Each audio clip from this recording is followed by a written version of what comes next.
Robert J. Conley coming to you live a little bit late the day after Labor Day 2021.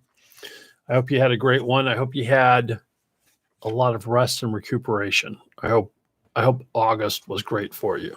I hope you're managing your stress and strain every day. So how much can you take? How much can you take?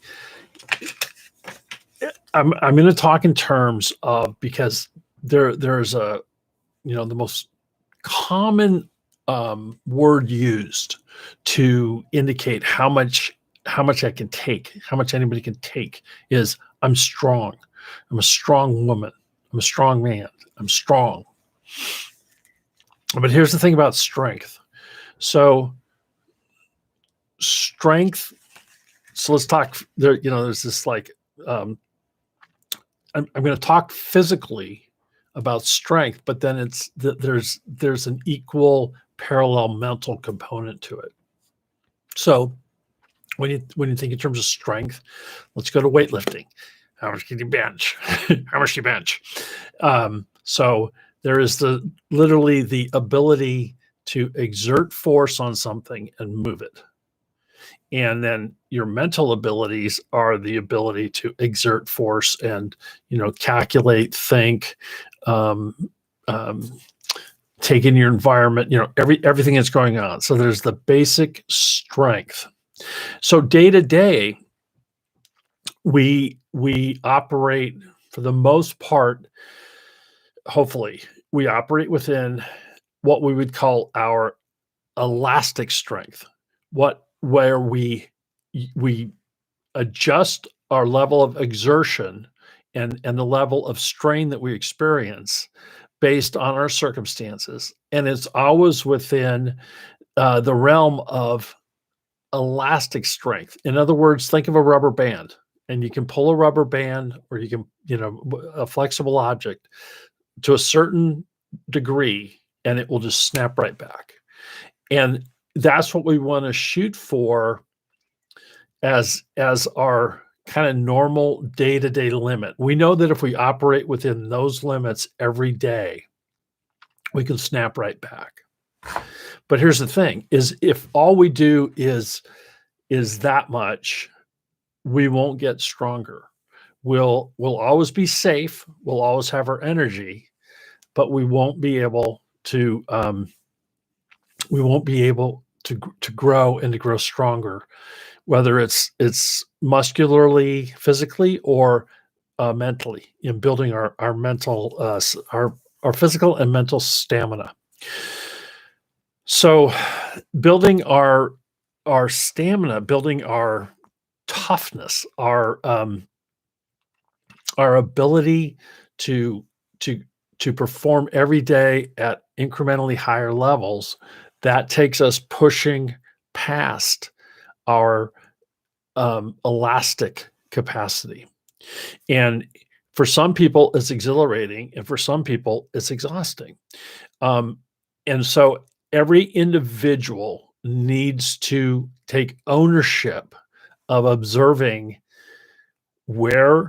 how far can I push myself and snap right back, but there's no growth, and how far can I push myself to where there's like a permanent change in me, and that is growth. So it's working through those extra reps in weight training that cause the growth, that are beyond just snapping back, because the next day you're sore.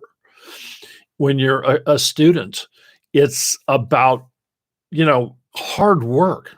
Using your brain and thinking is really hard work. It's one of the reasons when people get out of college, if they have the choice, don't necessarily push themselves to keep growing. Stay within that elastic, that snap back portion.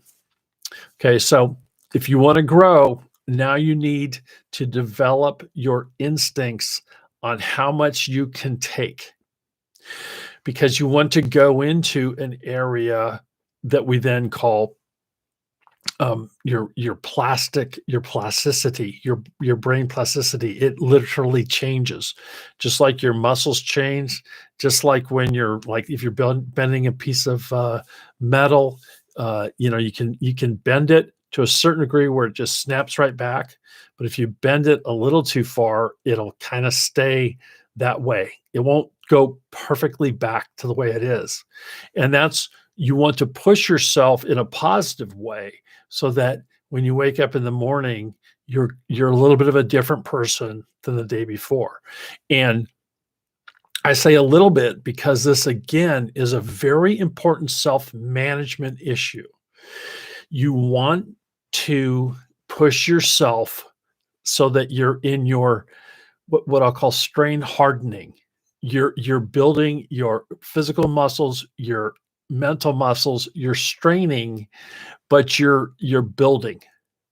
And you want to play with it and push yourself and see how far you can go without some people will say without snapping. No. Because what happens between your optimal performance and snapping is a decline in performance. And that's how you know when you've pushed too hard. And that's what, we call it burnout.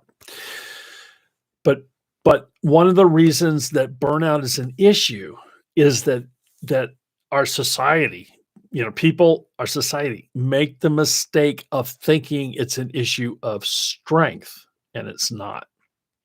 It's an issue of recovery. And everything, everyone, every organism needs recovery.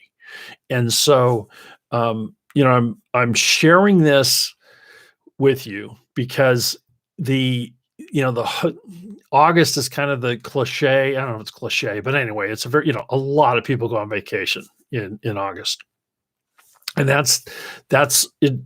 Is for some people, it's the only 2 weeks or 3 weeks, whatever they take off the entire year. And so the important thing is that be an even more intense recovery, a more intense disconnection than if you are someone who each day takes measure of how hard did I push myself? Did I stay in the snapback region or did I push myself and get into the plastic region where I'm growing my brain, I'm growing my muscles, and I'm pushing harder, but it feels good. And then the final part of the self-evaluation is, did I go too hard? And the key to that is to not delay recovering from it. As quickly as you can, you want to recover from it. You want to take a complete disconnect weekend if you can. You want to do whatever you can throughout the year to institute those recoveries. When you notice that you've crossed over, just picture this graph and it's like, here's your maximum strength. And then when you keep going, you're getting weaker. You haven't snapped yet, but you're getting weaker. And then over here somewhere is snapping. And so you want to just see yourself at that peak performance. And if you find yourself, your battery draining, you're weakening, you need to, um, adjust your activity, but also go for intense recovery. And again, it's what works for you. And daily rituals too of meditation, yoga, exercise, all those things are important for recovery. So I just want to leave you with that picture of and you can just feel it. Just be in touch with your whole being. If you're in your pure snapback, I didn't push myself too hard today. You're not growing. You can do that all day long, but you're not going to grow. So if you want to move ahead in life, you need to go past pure elasticity into plasticity, where you start changing your literal capacities to perform. And then you want to be aware of what that top level looks like without going over to the other side where you start weakening yourself and it starts being detrimental. All right. So I hope that this has been a mental picture. I hope it makes sense. And I also hope it's a mental picture that helps you perform to your utmost potential every day. I'm Robert J. Conley, and I will see you next time.